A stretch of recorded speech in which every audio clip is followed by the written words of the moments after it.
Hello everyone. Welcome to केनी studies. आज है 5 फरवरी और आज के करंट अफेयर सेशन में हम जिन टॉपिक्स को कवर करेंगे वो टॉपिक्स हैं यूरोपीय यूनियन। देन हम देखेंगे नेशनली डिटरमिन्ड कंट्रीब्यूशन के बारे में। इसके साथ ही हाल ही में चर्चा में रही ग्लोबल न्यूक्लियर आउटलुक रिपोर्ट के बारे में देखेंगे। देन रिसेंटली रिलीज किया गया जो संपूर्णता अभियान 2.0 है इसके बारे में देखेंगे। इंटरनेशनल लेबर ऑर्गेनाइजेशन के बारे में देखेंगे और लास्ट में हम देखेंगे कि इंडिया की जो जीडीपी ग्रोथ है फाइनेंशियल ईयर 26 के लिए वो कितनी एक्सपेक्टेड है एज पर इकोनॉमिक सर्वे। सो इसके साथ ही हम शुरू करते हैं आज का फर्स्ट क्वेश्चन। ये रहा आज का first question. With reference to the institutional structure of the European Union, consider the following statements. तो यहाँ पर जो यूरोपीय संघ की संस्थागत संरचना है उससे संबंधित कुछ कथन दिए गए हैं जिन पर आपको विचार करना है। फर्स्ट स्टेटमेंट है the European council provides the overall political direction of the यूरोपीय union. And second, the European commission functions as the executive arm of the European union. And third, the European Parliament alone represents the governments of European Union member states. और यहाँ पर आपसे correct statements पूछे जा रहे हैं। आपको बताना है यूरोपियन यूनियन से संबंधित यहाँ पर कितने ऐसे स्टेटमेंट्स हैं या कौन से ऐसे स्टेटमेंट्स हैं जो कि करेक्ट हैं।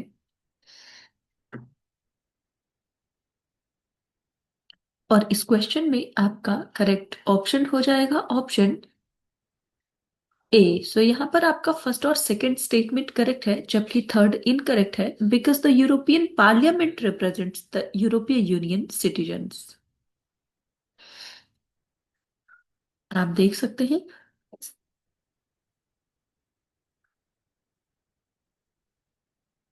So the European Council, composed of heads of state or governments, sets the European Union's broad political priorities. The European Commission drafts legislation, implements policies, and represents the European Union externally in trade matters. So the European Parliament represents European Union citizens, not governments, which are represented in the Council of European Union. इसके साथ ही यूरोपीय union की बात करें तो ये एक सुप्रानेशनल political और इकोनॉमिक यूनियन है 27 मेंबर स्टेट्स का जो कि प्राइमरली लोकेटेड है यूरोप में। सो यूरोपीय यूनियन की पॉलिसीज की बात करें तो they aims to ensure the free movement of people goods services and capital within the internal market and enact legislation in justice and home affairs and also maintain common policies on trade, agriculture, fisheries and regional development. इसके साथ ही eurozone की बात करें तो the eurozone is a group composed of 21 European Union member states that have fully implemented the European Union's Economic and Monetary Union and use euro as currency.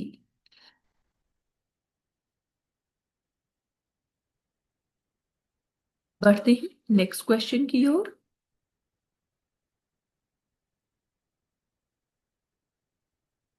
Consider the following with reference to nationally determined contribution. So यहाँ पर जो राष्ट्रीय स्तर पर निर्धारित योगदान है उनसे संबंधित कुछ कथन दिए गए हैं जिन पर आपको विचार करना है। सो यहाँ पर एनडीसी से संबंधित कथन दिए गए हैं जिन पर आपको विचार करना है। फर्स्ट स्टेटमेंट है NDCs represent each countries self defined climate action plans under the Paris agreement. और सेकंड स्टेटमेंट है NDCs are legally binding commitments with enforceable penalties for non-compliance. And third statement is NDCs are required to be updated every 5 years, reflecting progression and higher ambition. और यहाँ पर आपसे correct statements पूछे गए हैं आपको बताना है नेशनली डिटर्मिन्ड कंट्रीब्यूशन से संबंधित यहाँ पर कितने ऐसे स्टेटमेंट्स हैं जो कि करेक्ट हैं।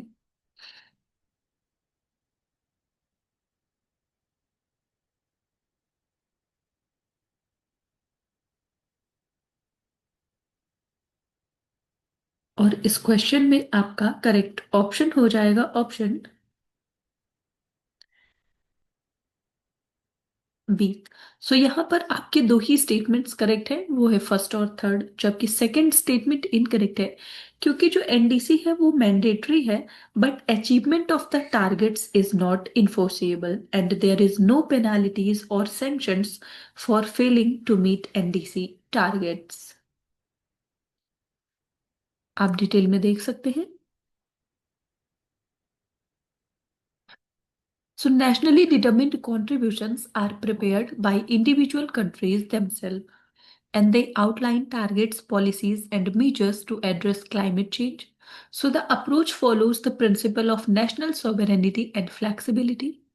Countries decide actions based on national circumstances and capabilities.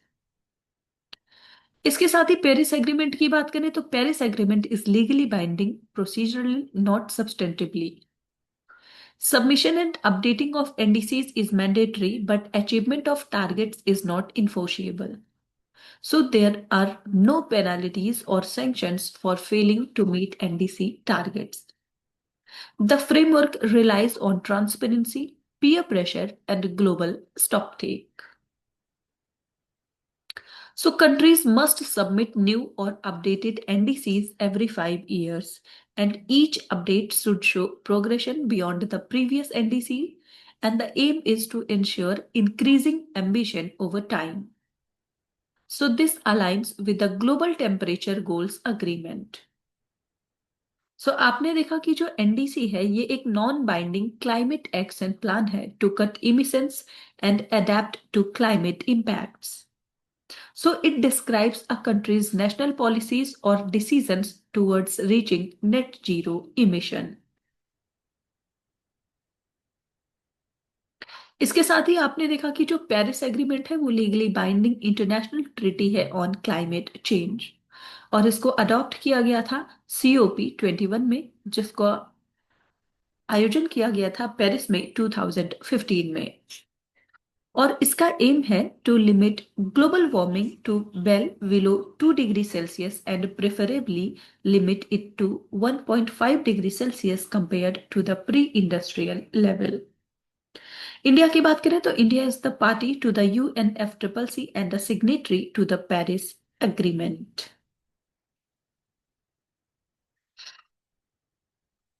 बढ़ते हैं नेक्स्ट क्वेश्चन की ओर।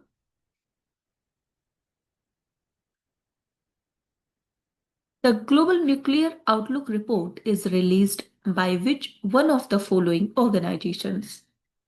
So यहाँ पर आपसे पूछा जा रहा है ग्लोबल न्यूक्लियर आउटलुक रिपोर्ट जो है, जो हाल ही में रिलीज हुई है, ये किस संगठन के द्वारा रिलीज की गई है।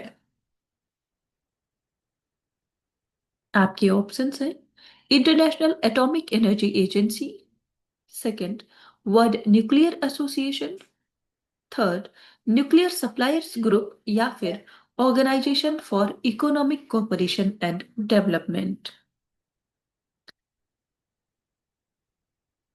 सो यहाँ पर आपको बताना है कि हाल ही में चर्चा में रहा जो ग्लोबल न्यूक्लियर आउटलुक रिपोर्ट है वो किस संस्था के द्वारा जारी किया गया है।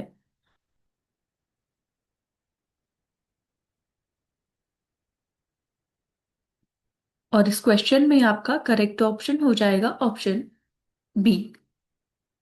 सो इसको रिलीज किया है वर्ल्ड न्यूक्लियर एसोसिएशन ने। आप देख सकते हैं The Global Nuclear Outlook report is released by the World Nuclear Association, and it provides an industry focused assessment of the status, trends, and future prospects of the nuclear energy worldwide, including nuclear power capacity, investment outlook, and the role of nuclear energy in achieving climate and energy security goals. So, this report was released by WNA highlighting the possibility of global nuclear power capacity reaching 1446 gigawatt by 2050.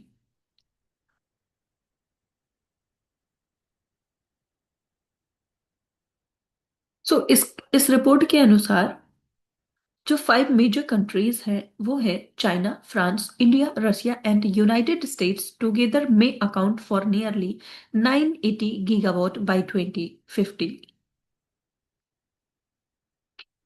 India की बात करें अगर हम specific, तो India is among the 5 leading countries anchoring global nuclear capacity by 2050 and the report expects continued expansion of India's nuclear fleet.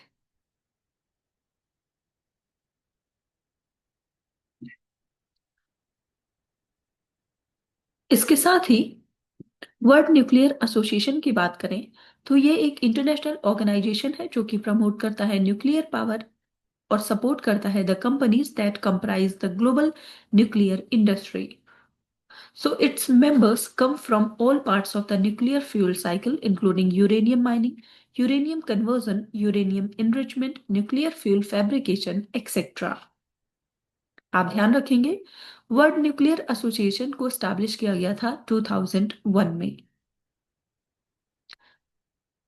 और ये London, United kingdom में स्थित है। बढ़ते हैं नेक्स्ट क्वेश्चन की ओर।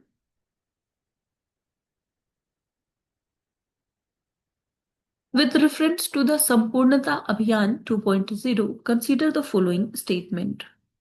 तो यहाँ पर जो संपूर्णता अभियान है 2.0 उससे संबंधित कुछ कथन दिए गए हैं जिन पर आपको विचार करना है।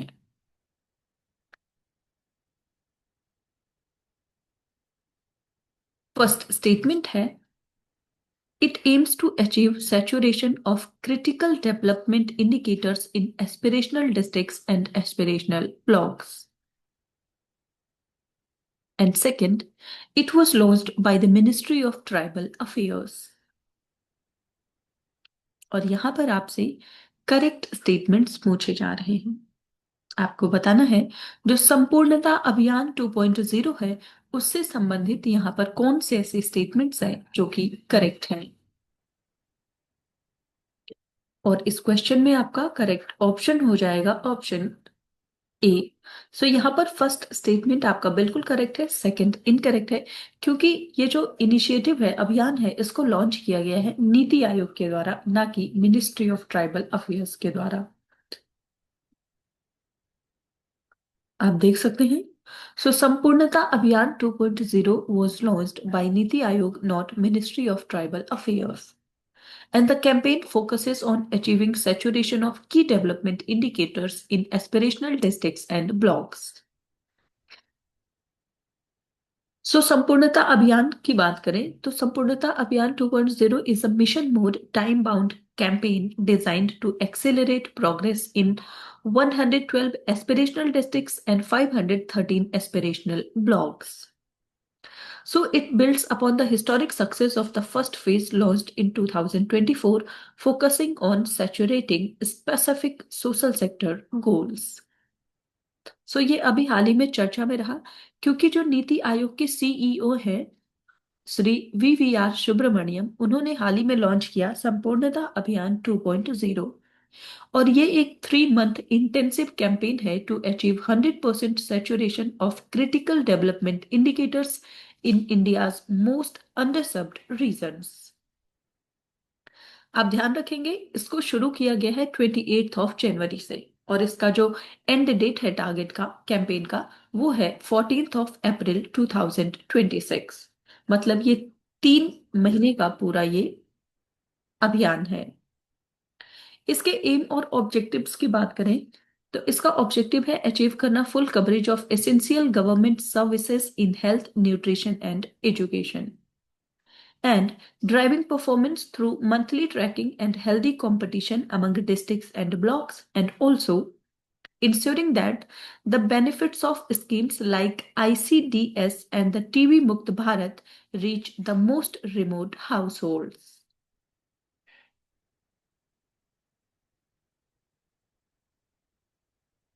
बढ़ते हैं नेक्स्ट क्वेश्चन की ओर।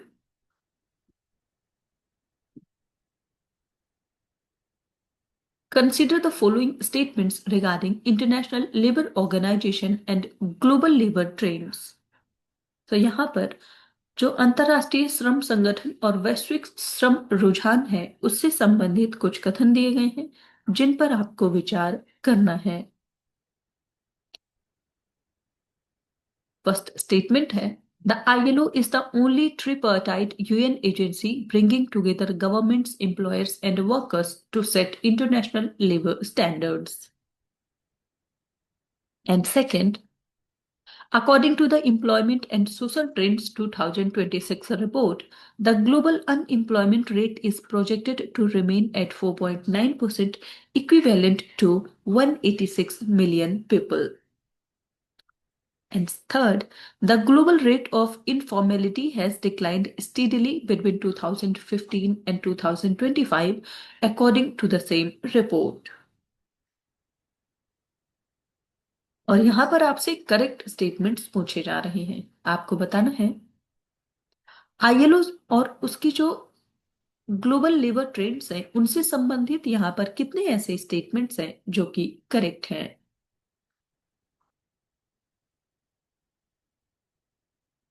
इस क्वेश्चन में आपका करेक्ट ऑप्शन हो जाएगा ऑप्शन बी। सो यहाँ पर दो स्टेटमेंट्स करेक्ट हैं, वो है फर्स्ट और सेकंड, जबकि थर्ड स्टेटमेंट इनकरेक्ट है because the report states that global informality rate increased by 0.3 percentage points between 2015 and 2025. सो इसमें डिक्लाइन नहीं देखा गया है। आप यहां डिटेल में देख सकते हैं।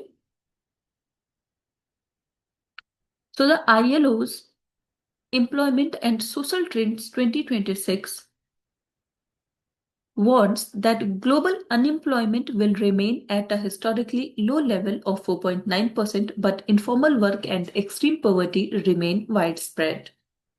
So the report highlights rising working poor, persistent informality, and gender gaps. ILO is indeed the only tripartite UN agency comprising governments, employers, and workers for setting global labor standards. So the article clearly states that the global unemployment rate is projected to remain at 4.9%, equivalent to 186 million people. और आपने देखा कि जो global इन्फॉर्मेलिटी rate है वो बढ़ा है 0.3%, ना कि घटा है। इसके साथ ही इंटरनेशनल लेबर ऑर्गेनाइजेशन की बात करें तो it is a specialised agency of the United Nations dedicated to improving labour conditions and living standards throughout the world. Member countries की बात करें तो वर्तमान समय में 187 मेंबर्स हैं ILO के, जिनमें 186 कंट्रीज हैं and then there is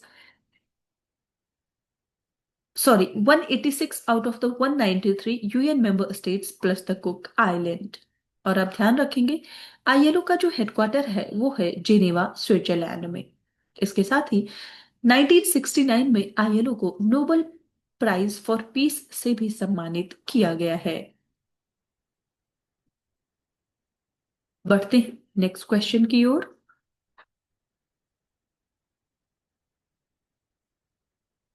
As per the Economic Survey 2025 and 26, India's GDP growth rate for financial year 26 is estimated at which of these?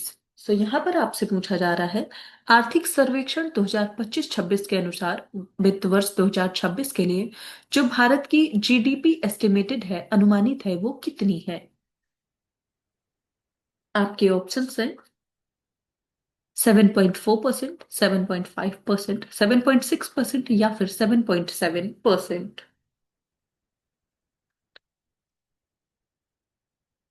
और इस क्वेश्चन में आपका करेक्ट ऑप्शन हो जाएगा ऑप्शन ए।